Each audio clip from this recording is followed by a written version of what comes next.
Graça e paz, o Senhor Jesus, queridos. Como é que vocês estão? Essa pergunta parece meio retórica, né? Pastor, a gente está aflito, nós estamos angustiados, estamos ansiosos, mas temos confiado no Senhor. Amém. E é somente nele que nós encontramos realmente a esperança e a paz que excede todo entendimento para alcançar as nossas almas. Nele e na sua palavra. Enquanto o nosso coração estiver escudado na palavra de Deus, definitivamente nós estaremos seguros. Amém? E é por esse motivo que eu quero compartilhar com vocês um texto pequenininho que está lá no livro de Esther. Mas antes de ler o texto, eu quero trazer para você o contexto daquilo que estava acontecendo.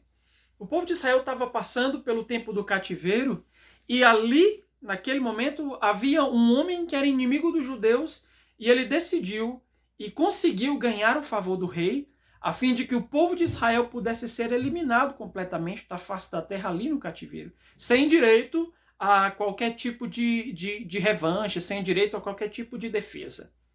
E o povo ficou extremamente comovido com aquela situação, de maneira que eles entendiam que o seu destino estava selado. Nós, daqui a uma data muito próxima, estaremos completamente destruídos. Era o que pensavam os judeus.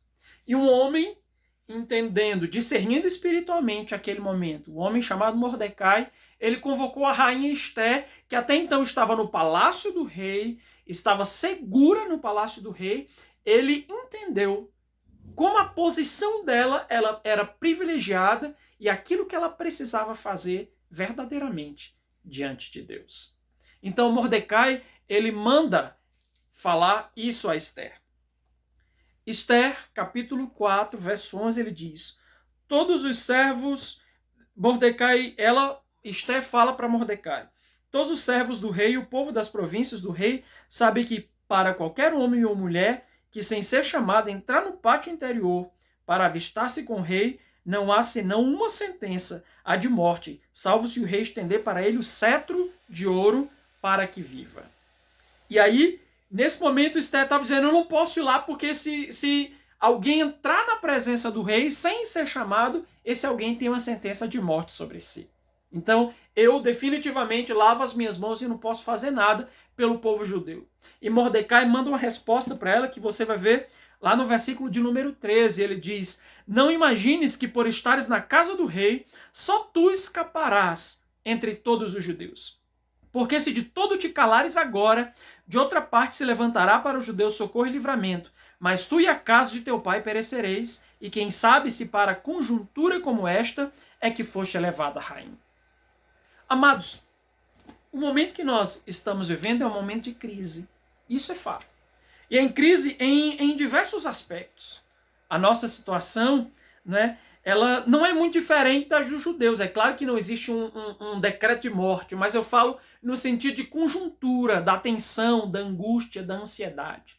E o tempo que nós estamos vivendo, ele tem trazido uma série de preocupações para a respeito de muitas áreas da nossa vida, como por exemplo a vida social, esse isolamento, esse confinamento, parece que não vai ter fim, a vida econômica, essa crise que está se anunciando, que as pessoas estão tensas, o que eu vou comer, será que eu vou conseguir trabalhar, eu vou ter emprego, não vou ter emprego, eu vou ter dinheiro, não vou ter dinheiro, isso tem trazido essa angústia ao coração das pessoas, a vida política, esse cenário de dissidências, a vida emocional. Eu poderia perguntar: como é que está a sua saúde mental nesses dias de quarentena? Em uma escala de 0 a 10, que nota você dá para ela? Certamente algumas pessoas podem dizer: não, pastor, eu estou tranquilo, estou confiando no Senhor, sei que Deus vai agir, então a nota que eu dou é a nota 8, nota 10. Mas para alguns, talvez a nota esteja abaixo de 5, eu não estou bem emocionalmente. Eu estou ansioso, eu estou tenso, inseguro, estou cheio de incerteza, estou aflito, estou angustiado, o meu coração não está em paz. E eu entendo que isso é extremamente normal nesse momento que nós estamos vivendo. A nossa mente reage a esse tempo das maneiras mais diversas. Então, cada irmão pode estar sentindo isso de uma forma diferente. E também em uma perspectiva espiritual. Como é que anda a vida espiritual de sua família? Então, de alguma forma, o coronavírus nos convocou a pensar sobre todo esse cenário dentro da nossa própria casa, a nossa vida espiritual. Você tem orado com os seus filhos, você tem buscado a Deus, vocês estão usando esse tempo para estar na presença do Senhor. Então, amados, o cenário é um cenário de crise, é um cenário difícil. Mas o fato é que nós precisamos entender que, assim como Esther, nós estamos em uma posição privilegiada. Diga amém. Isso é fato. Sabe por quê? Porque Esther, ela estava segura no palácio. Ela era rainha, ela era a mulher do rei, então supostamente aquele decreto não estaria sobre ela. Só ela poderia ter acesso ao rei, só ela poderia fazer alguma coisa significativa pelos judeus. E quando nós olhamos para toda essa situação, nós percebemos que, como igreja, nós estamos numa posição privilegiada. Por quê? Porque só nós temos acesso ao rei. Só nós podemos, e eu digo de uma forma espiritual, de um posicionamento espiritual, nós podemos trabalhar, orar, interceder, interferir no cenário espiritual da nossa nação e da nossa casa. Por isso que Mordecai, discernindo o lugar privilegiado de Esther, ele a convocou a se posicionar. Ele disse, não pense que você está aí confortável, você não vai sofrer o impacto disso. Definitivamente, Deus vai levantar um outro socorro para os judeus, mas nós podemos perecer. Você vai ser cobrada a esse respeito. Então, meu irmão, lembre-se disso. Você está numa posição privilegiada. Mas como assim, pastor? Claro, nós estamos sofrendo todos os impactos como outras pessoas, mas existe um diferencial, nós temos a Cristo. Nós temos acesso à sala do trono, amém? Nós temos acesso à presença de Deus. Nós podemos ir à presença de Deus sem sermos chamados. Essa é a questão. Então, neste momento, Mordecai fala uma frase incrível. Ele diz, foi para esse momento que você foi colocado aí. E eu quero convocar os irmãos a entender, a discernir isso espiritualmente. Foi para esse momento que você foi convocado.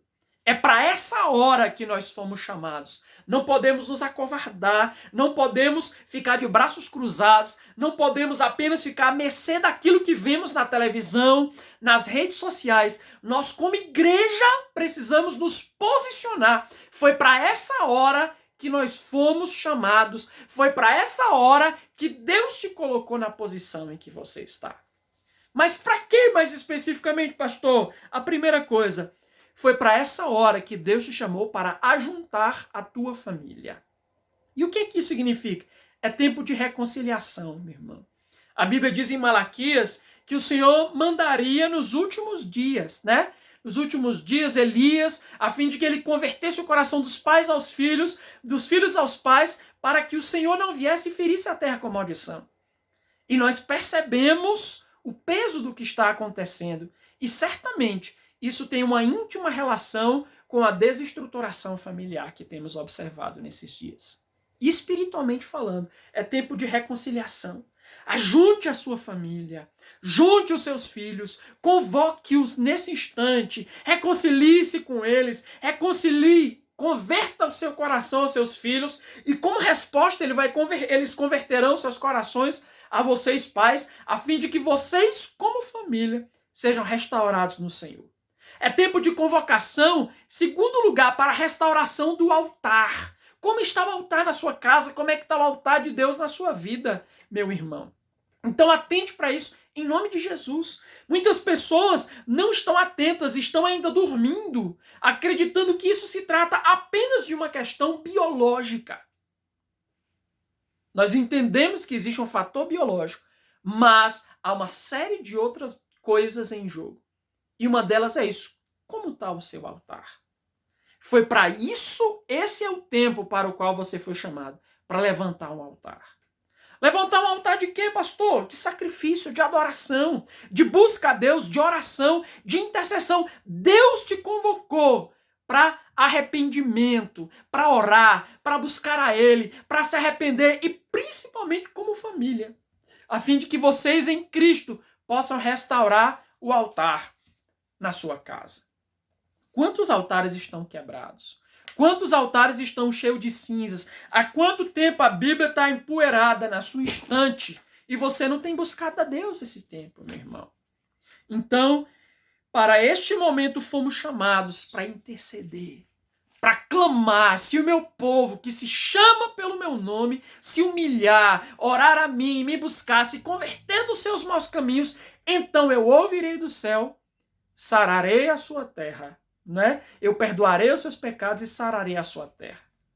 Então, é tempo de erguer altar, de levantar os nossos altares mais uma vez, de remover as cinzas, de colocar sacrifício novo, de louvor, de adoração, de jejum, de boca no pó, de arrependimento, a fim de que Deus se manifeste em favor das nossas vidas. Amém?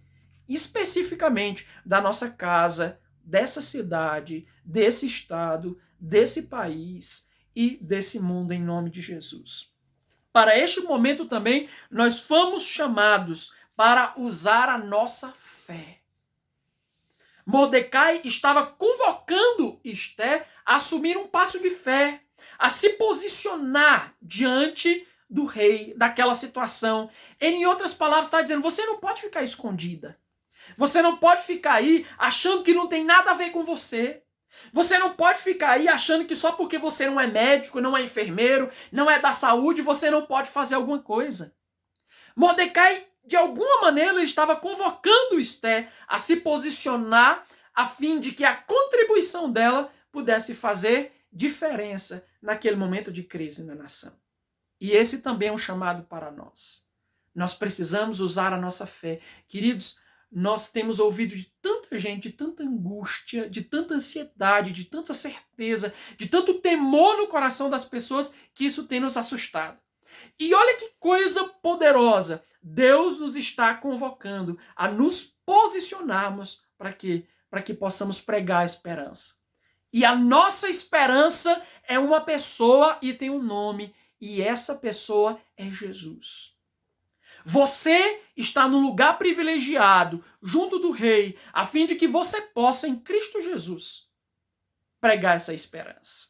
Existe salvação. A nossa esperança não limita-se apenas a essa vida, porque senão seríamos os mais infelizes de todos os homens. A nossa esperança está em Jesus. Ele virá. O guarda de Israel não dormita. O guarda de Israel, ele não está dormindo. Ele certamente virá em nosso favor. Então é tempo de jogar as redes, lance as redes, pregue a esperança que existe no seu coração, para que Deus em Cristo possa usar esse tempo para salvar uma multidão de pessoas. Nós temos orado, Deus salva as pessoas, e parece que Deus está criando uma situação a fim de que o coração das pessoas sejam quebrantados, para que nós possamos compartilhar a nossa fé. Compartilhe a Cristo. Compartilhe a razão pela qual o seu coração está em paz. E se o seu coração não está em paz, meu irmão, eu quero te convocar a orar esses dias, a fim de que o Senhor Jesus, ele possa trazer a paz que excede todo o entendimento e ela ministre sobre a sua vida. Amém? Então, Deus abençoe sua vida, guarde essa palavra no seu coração, medite a respeito dela e posicione-se. Para esta hora, nós fomos chamados. Amém? Shalom Adonai. Deus os abençoe.